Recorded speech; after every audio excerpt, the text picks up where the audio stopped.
You two don't belong here. We have every right to be here. Get out before I call security. Your prejudice is showing. Thank you, Brenda. Have a wonderful morning. You too, Margaret. See you tomorrow.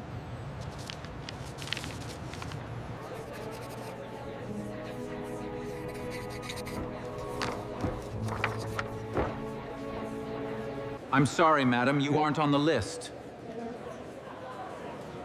This is unacceptable. Let them in at once. Welcome, Margaret. It's an honor to finally meet you. Thank you, Richard. And this is Ava. It's a pleasure, Ava. Everyone, please welcome Mrs. Sterling. You make me so proud, Ava. Thank you, Mrs. Sterling. This means everything. The easiest way to discover who people really are is to let them believe you are nobody. Those were the words Margaret Sterling quietly repeated to herself as the black SUV disappeared into downtown Chicago traffic, leaving her standing alone on the sidewalk across from the Sterling Grand Hotel. The 40-story landmark tower shimmered in the afternoon sunlight, its glass exterior reflecting the skyline she had helped shape more than 3 decades earlier. Few people passing by would have recognized the 68-year-old woman in a simple beige cardigan, comfortable walking shoes, and a faded canvas tote bag. That was exactly the point. Beside her stood 10-year-old Ava Johnson, her granddaughter, who looked up at the enormous building with wide eyes. "Grandma, are you sure nobody knows you're coming?" Ava asked. Margaret smiled. Not a single person. Ava glanced at the revolving doors where guests in tailored suits and designer dresses moved in and out. "And that's on purpose?" Margaret nodded. Sometimes the truth only shows itself when nobody is expecting it. Months earlier, complaints had quietly reached the corporate office. They were never about profits. The hotels were making plenty of money. They were never about occupancy rates. Those numbers looked excellent. Instead, the complaints described something harder to measure. Guests spoke about cold attitudes, dismissive treatment, and employees who seemed to judge people before speaking to them. The board wanted reports and spreadsheets. Margaret wanted answers, and real answers could only be found in person. As she and Ava crossed the street, no one noticed them. A valet rushed past carrying luggage for a wealthy guest. A doorman greeted a family arriving in a luxury sedan. Nobody offered Margaret assistance. Nobody even looked twice at her. She considered that the first observation of the day. Inside the lobby, crystal chandeliers illuminated polished marble floors. Fresh white flowers filled enormous arrangements near the reception desk. The hotel looked perfect. Margaret knew appearances could be deceiving. Ava squeezed her hand. "This place is beautiful." "It should be," Margaret replied softly. "A lot of good people worked very hard to build it." Neither mentioned that Margaret herself had been one of those people. Decades ago, when the company owned only a single struggling property, she had helped create the service standards that eventually transformed the brand into a national success. Her name remained on plaques and legal documents, but very few employees knew what she looked like anymore. That anonymity would become her greatest advantage. Near the entrance, Margaret paused and studied the lobby. She noticed a housekeeper helping an elderly guest find the elevators. She noticed a bellman smiling warmly at a young couple carrying backpacks. Those moments pleased her. Then she noticed something else. A sharply dressed manager standing near the front desk glanced briefly in her direction. His eyes moved from her shoes to her tote bag. The smile on his face disappeared almost instantly. Margaret said nothing. Ava noticed it too. And somewhere deep inside, the first chapter of the test had already begun. The manager continued watching Margaret from across the lobby as she and Ava approached the reception desk. His expression was polite on the surface, but Margaret had spent a lifetime reading people. She recognized the look immediately. It was the look of someone who had already made a decision before a single word had been spoken. A young receptionist offered a professional smile. "Good afternoon. Welcome to the Sterling Grand. How may I assist you today?" Before Margaret could answer, the manager stepped forward. "I can handle this." The receptionist quickly moved aside. The manager adjusted his jacket and addressed Margaret. "Are you here for a service appointment?" Ava frowned. "What kind of appointment?" The manager glanced at the tote bag hanging from Margaret's shoulder. Housekeeping contractors usually check in through the employee entrance on the west side of the building. Ava immediately understood what he meant. Her eyes widened. Margaret remained calm. Actually, I would like to check in. The manager hesitated for a second. Do you have a reservation? Yes, Margaret replied.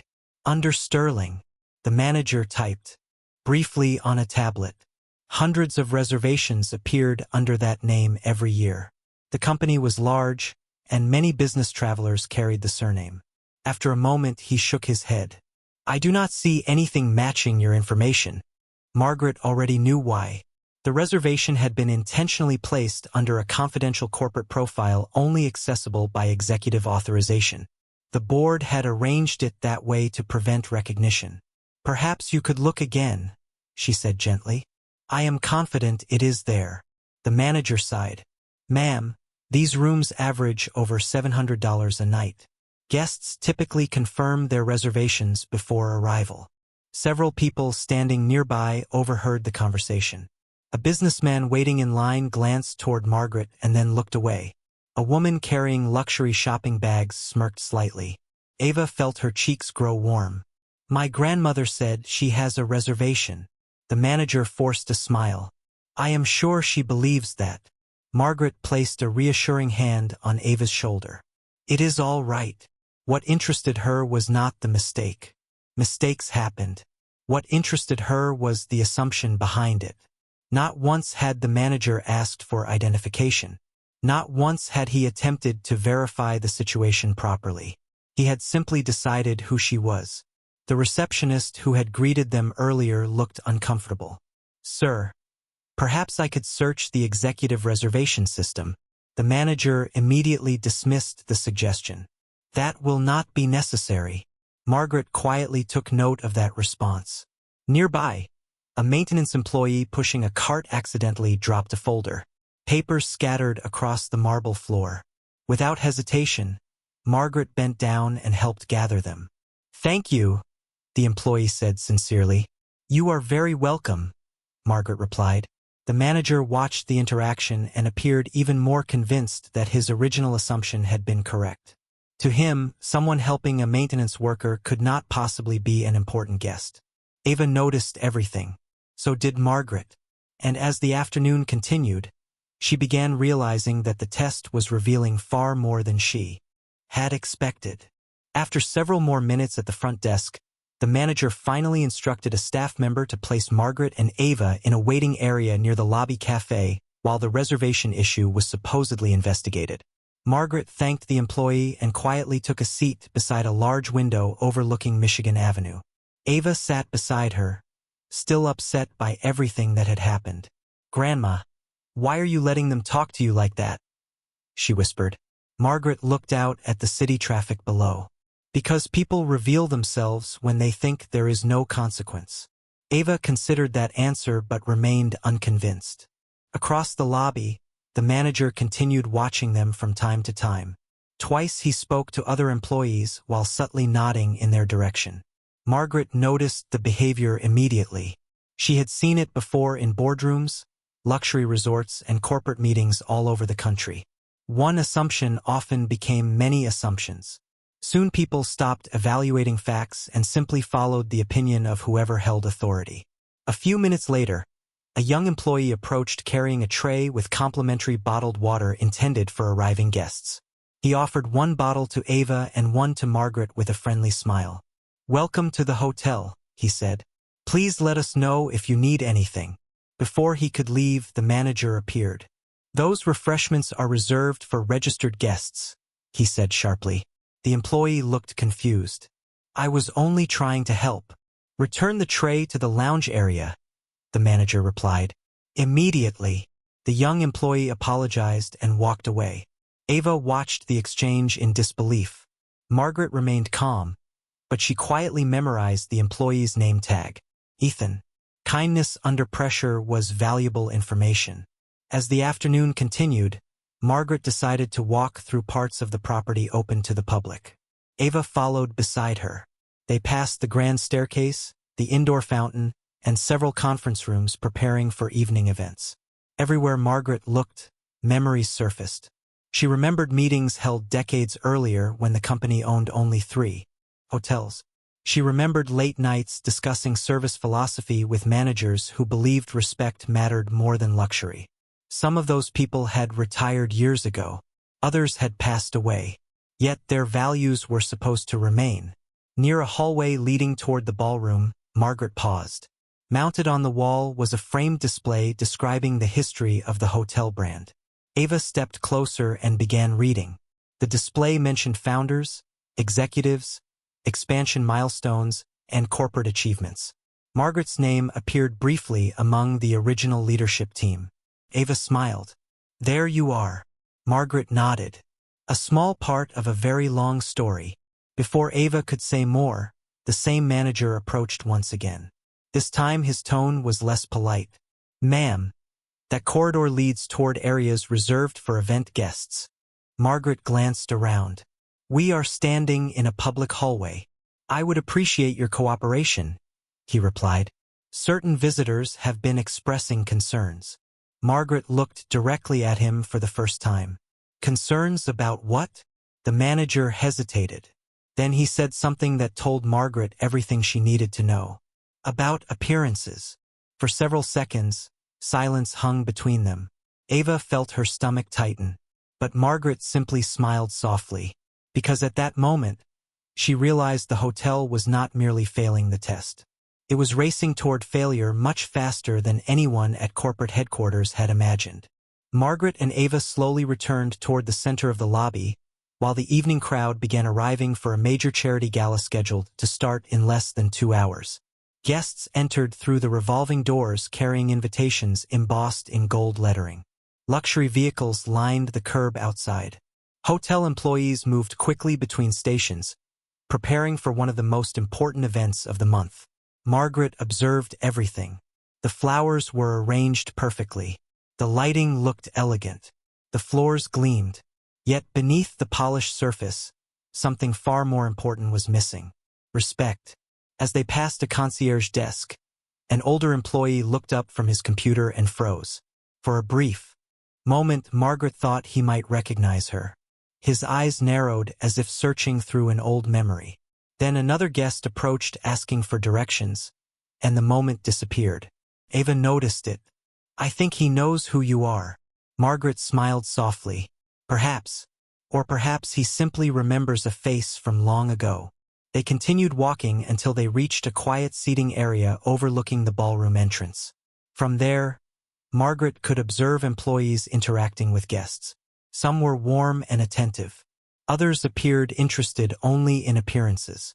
She watched a family dressed casually receive noticeably less attention than a wealthy donor wearing an expensive designer suit. Nobody was openly rude, but the difference was obvious. The more Margaret watched, the more concerned she became. This was exactly the culture she had spent years trying to prevent. Not long afterward, the young employee named Ethan appeared again.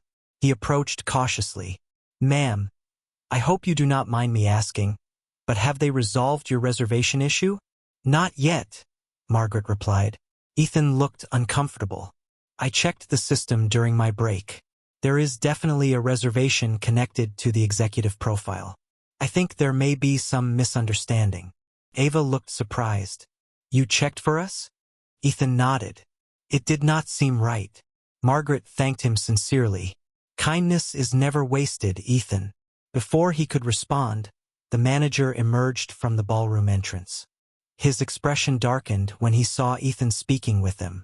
Ethan, I need you inside immediately. Yes, sir. Ethan hurried away. The manager then turned toward Margaret. Ma'am, I must ask that you remain in designated public areas. Have I entered a restricted area? Margaret asked calmly. Not yet. His answer was immediate. But the gala guests will begin arriving soon. Ava folded her arms. We are just sitting here. The manager ignored her. What he meant by standards. Again, nobody challenged him. Authority had become more important than fairness. After he left, Ava leaned closer. Grandma, how much longer are you going to let this continue? Margaret looked toward the ballroom doors where hundreds of guests would soon gather. Until I know the whole truth. Ava followed her gaze. And what if the truth is bad? Margaret was silent for a moment. Then she answered quietly. If the truth is bad, then it is better to discover it today than ignore it for another year. At that exact moment, several black luxury sedans pulled up outside the hotel entrance. Senior executives from corporate headquarters had begun arriving far earlier than expected.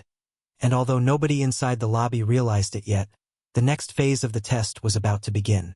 The arrival of the corporate executives immediately transformed the atmosphere inside the hotel. Employees straightened their posture. Managers adjusted their jackets. Conversations became more formal. The manager who had spent the afternoon monitoring Margaret suddenly became focused on impressing the visitors entering through the front doors. One by one, senior leaders from headquarters stepped into the lobby and were greeted with enthusiastic smiles. Margaret watched quietly from her seat while Ava observed everything beside her. "Do any of them know you are here?" Ava asked. "Not yet," Margaret replied. "Tonight is not about what they know. It is about what everyone else does when they think nobody important is watching." Across the lobby, preparations for the charity gala accelerated. Staff members carried decorative displays toward the ballroom. A red carpet had been placed near the entrance. Photographers began setting up equipment. The event was expected to attract influential business leaders from across the city. The manager appeared energized by the attention. He moved rapidly between employees, issuing instructions and making certain every visible detail appeared flawless. Then he noticed Margaret again. His expression immediately hardened. He walked directly toward her. "Ma'am, I need to speak with you." Ava instantly sat up straighter. Margaret calmly looked at him. "Of course.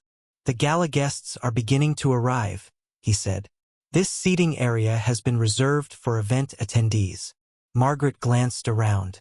Several empty chairs remained available. "I see. I am going to ask you to relocate to another section of the property." His tone remained professional, but the message was unmistakable. Ava could no longer stay silent. "We have been moved 3 times already." The manager ignored her comment. "There is a public waiting area near the west corridor." Margaret stood slowly. "And if we remain here?" The manager forced a smile. "I would strongly advise against creating a situation." Nearby guests had begun noticing the conversation. A few looked curious. Others seemed uncomfortable. Margaret studied the manager carefully. All day he had been given opportunities to correct course. All day he had chosen appearance over character. "Very well," she said gently. "We will move." Ava looked stunned.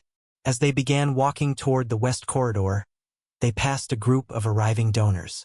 One elderly gentleman accidentally dropped a folded program near the entrance. Margaret instinctively picked it up and handed it back to him. "Thank you," the man said warmly. "That was very kind." Before Margaret could respond, the manager stepped forward. "Everything is under control, sir." The donor glanced between them, slightly confused, then continued toward the ballroom. Ava lowered her voice as they walked away. "Why does he keep acting like that?" Margaret looked toward the growing crowd gathering around the gala entrance. "Because he has convinced himself that some people deserve respect and others do not." The answer saddened Ava. They reached the west corridor where the hotel became quieter. From there, they could still see portions of the lobby and ballroom entrance. Margaret sat down once more and checked the time. The evening was progressing exactly as planned, although the results were more disappointing than she had hoped. Then her phone vibrated. A message appeared on the screen from a member of the board. Corporate leadership had completed their preliminary review. The final stage of the evaluation was authorized. Margaret read the message, locked the screen, and smiled softly. For the first time all day, she knew the moment of truth was no longer hours away. It was coming very soon. As evening settled over the city, the Sterling Grand Hotel became a showcase of elegance and prestige. Crystal lights reflected across polished marble floors while guests in formal attire gathered outside the ballroom. Laughter and conversation filled the air. To most people, the night appeared flawless. Margaret knew better. She and Ava remained seated near the west corridor, quietly observing. Several times employees passed by without acknowledging them. A few offered polite smiles. Most simply looked through them as if they were invisible. Margaret continued taking mental notes. Every interaction mattered. Every decision revealed character. About 20 minutes later, Ethan appeared again. This time he looked nervous. He glanced over his shoulder before approaching. "Ma'am, I hope you do not mind me saying this, but I think something unusual is happening." Margaret smiled. "What makes you think that?" Ethan lowered his voice. Several executives from headquarters arrived early, but instead of going directly to the gala, they requested access to internal reports and employee records. "I have never seen that happen before." Ava looked at Margaret. "Is that because of the test?" Margaret simply replied, "Perhaps." Ethan hesitated. "I also overheard something else. The board chairman may be arriving tonight." Even Ava recognized the significance of that. The chairman rarely visited individual properties. His presence alone could change careers. Ethan thanked Margaret again for her kindness earlier in the day and hurried away before anyone noticed him. As he disappeared down the hallway, Ava smiled. "He is a good person." "Yes," Margaret said, "and good people often reveal themselves when nobody is rewarding them for it." Meanwhile, across the hotel, the manager was enjoying one of the most successful evenings of his career. Guests praised the event setup. Corporate visitors complimented the ballroom presentation. Several donors personally thanked him for the organization of the gala. With every compliment, his confidence grew. He believed he had complete control of the evening. He had no idea that multiple executives were already reviewing reports connected to the anonymous reservation he had repeatedly ignored. Near 7 o'clock, activity throughout the hotel suddenly intensified. Employees began receiving messages through internal communication devices. Supervisors moved quickly between departments. The atmosphere shifted. Something important was happening. The manager noticed it as well. He approached one of the executives from headquarters.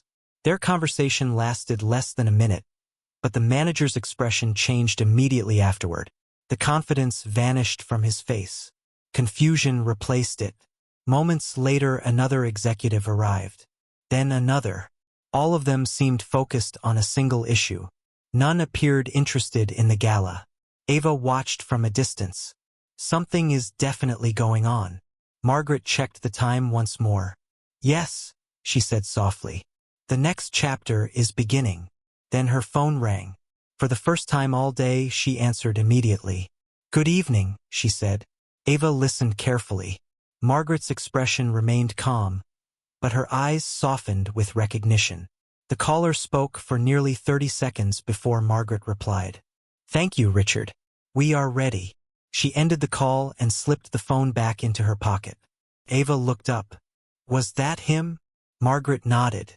Across the lobby, several executives suddenly turned toward the main entrance, as though expecting someone important to arrive. Employees straightened their uniforms. Conversations faded.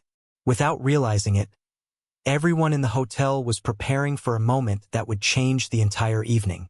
The main entrance doors opened, and a wave of silence gradually spread across the lobby. Employees who had been rushing from task to task suddenly stopped. Several executives from headquarters straightened immediately. Guests glanced toward the entrance, curious about the unexpected reaction. A tall man in an immaculate dark suit stepped inside, accompanied by two senior corporate officers. Richard Sterling rarely appeared without advance notice. As chief executive officer of the company, his visits were carefully planned months in advance. Tonight was different. The moment the manager recognized him, he hurried across the lobby with a confident smile.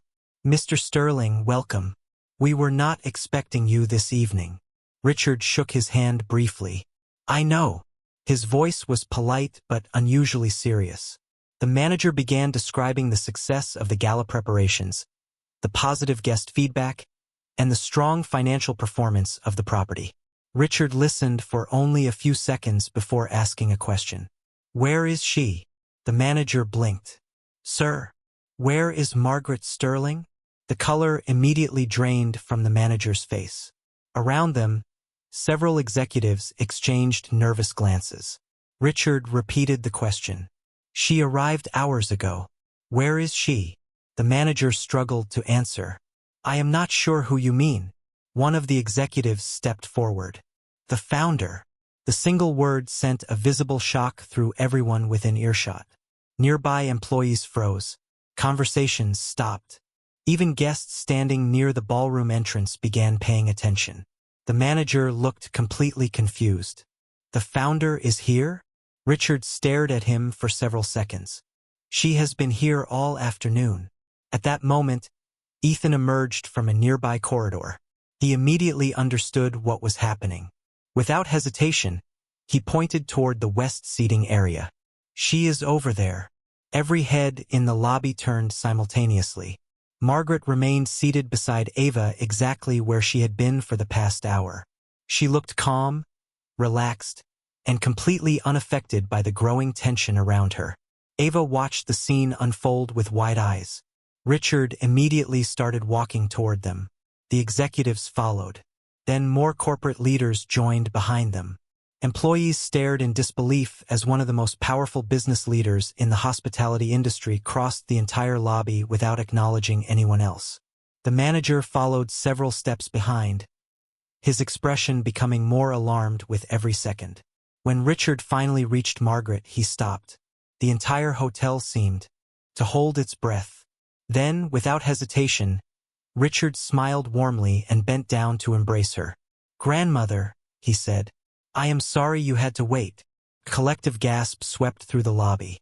Employees looked at one another in shock. Several guests whispered among themselves. The manager stood completely motionless. Ava smiled for the first time all day. Richard then turned toward her. "And you must be Ava. We are very happy you came." More executives arrived and greeted Margaret with obvious respect. One after another, they thanked her for visiting. The contrast was impossible to ignore. The same woman who had been treated as an inconvenience throughout the day was suddenly being welcomed by the highest-ranking leaders in the entire company. Margaret slowly rose to her feet. She looked around the lobby, taking in every face. Some employees appeared stunned. Others looked embarrassed. A few seemed frightened. But Margaret was not angry. She simply observed. Because the most important part of the evening was not the revelation itself. The most important part was what would happen next. For several long seconds, nobody moved. The lobby that had been filled with conversation and activity only moments earlier now felt frozen in time. Employees stared at Margaret with disbelief. Guests exchanged confused looks. The executives surrounding Richard Sterling stood respectfully beside her, making it impossible for anyone to misunderstand what had just happened.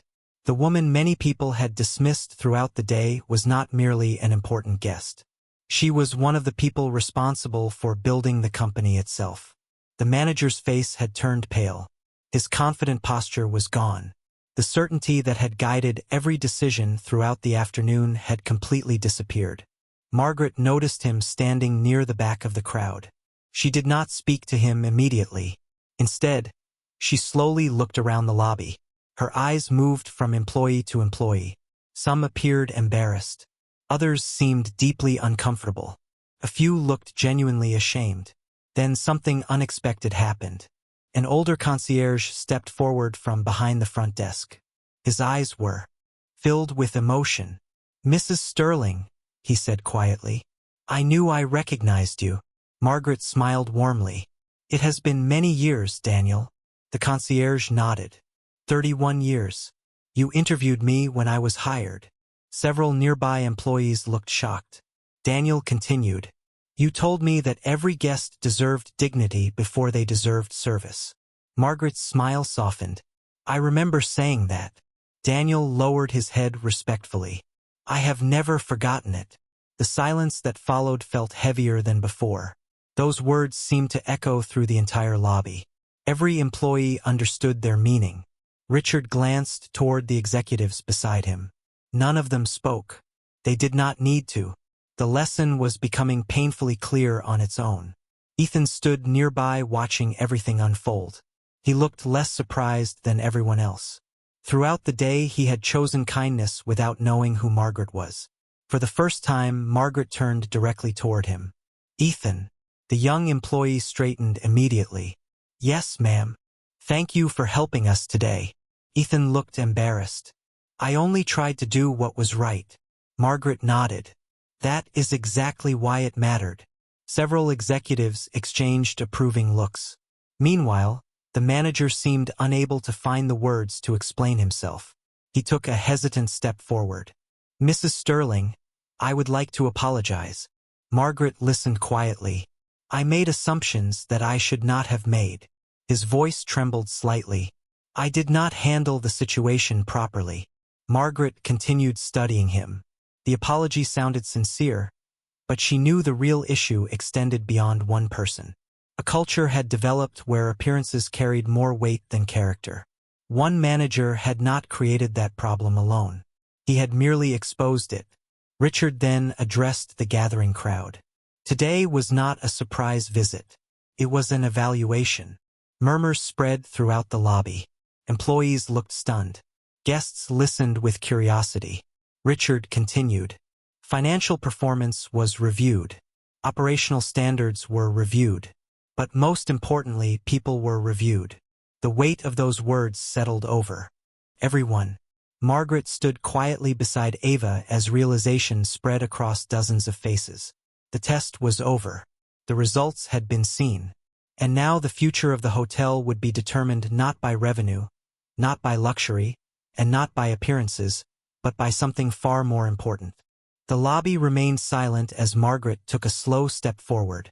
Every eye followed her. Guests, executives, employees, and managers all waited to hear what she would say.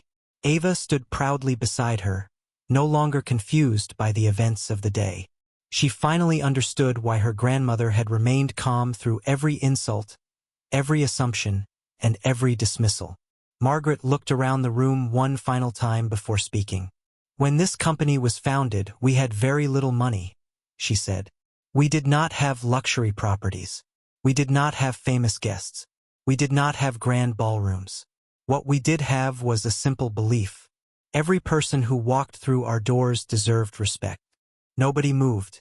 Nobody interrupted. Over the years, people often asked what made our hotels successful," Margaret continued. "Some believed it was the buildings. Some believed it was the locations. Some believed it was the business strategy. They were all wrong. Success came from treating people with dignity, especially when there was no reason to expect anything in return." Her words settled heavily across the room. The manager lowered his eyes. Several employees appeared emotional. Margaret turned toward Richard. "How did the evaluation conclude?" Richard answered honestly. "Financially, the property exceeded expectations. Operationally, it performed very well. But culturally, there are serious concerns." A quiet murmur spread through the crowd. Margaret nodded. The answer did not surprise her. She then looked directly at the manager. "I accept your apology." Relief briefly appeared on his face. Then she continued. "But apologies are meaningful only when they lead to change." The manager nodded silently. Richard stepped forward. "Effective immediately, leadership changes will be implemented following a full review by corporate headquarters." The announcement created another wave of whispers. Margaret raised a hand gently, signaling for calm. "This is not about punishment," she said. "It is about rebuilding a culture that remembers why it exists." Then she turned toward Ethan.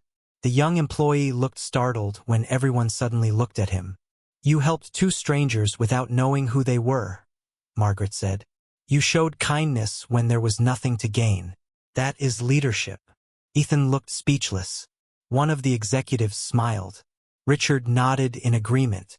"Corporate will be offering Ethan a place in our leadership development program." Applause broke out across the lobby. Ethan stood frozen in disbelief while co-workers congratulated him. Even Ava began clapping enthusiastically. Margaret then turned toward the employees gathered throughout the lobby. "I hope all of you remember something important," she said. The value of a person cannot be measured by clothing, appearance, status, or wealth.